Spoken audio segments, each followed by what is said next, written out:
Hey, hi everybody. Welcome to the cabin and to Frog Hollow.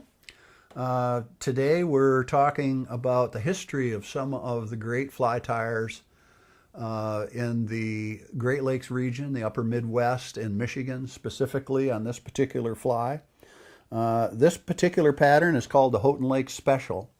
Houghton Lake is about 75 or 80 miles due east of us here in our Bear Lake area. The Houghton Lake Special was, as you can see, boy, it's about everything. It looks like a streamer. It looks like a dry fly. It can be fished either way. The heavier hackled it was, the more it became a dry fly. The lighter hackled it was, it became a streamer.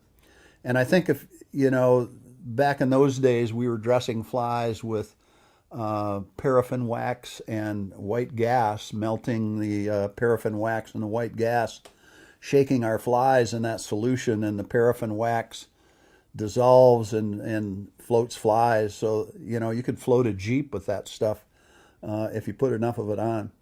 But this fly, I talked with some fellas just recently when we were doing some of the postings on Facebook and Instagram that fish this fly at night for a mousing fly, because it skates on the surface and it dives below. It comes back up on the surface again. Very interesting fly pattern. A yarn tail, a red yarn tail, silver ribbing, black body, which was black chenille at that point, an underwing of white bucktail, an overwing of brown bucktail, with a furnace hackle.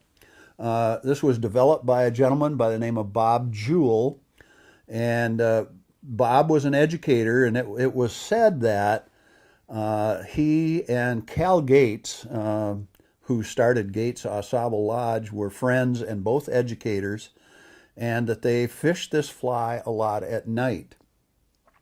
So back in the 30s and 40s, and we can date this fly somewhere in the 30 range. There was also a great tyer about that time, and we'll talk about him. Earl Madsen, some of you remember some of his great flies. Ann Schweikert.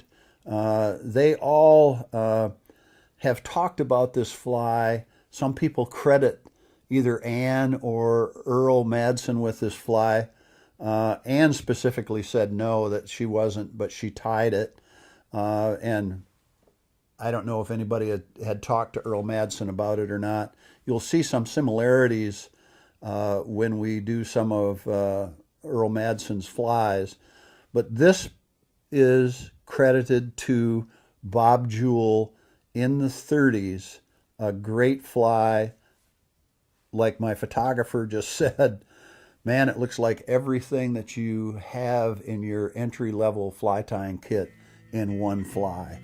And I agree, just a great pattern. We loved bringing it to you. Fish it with confidence.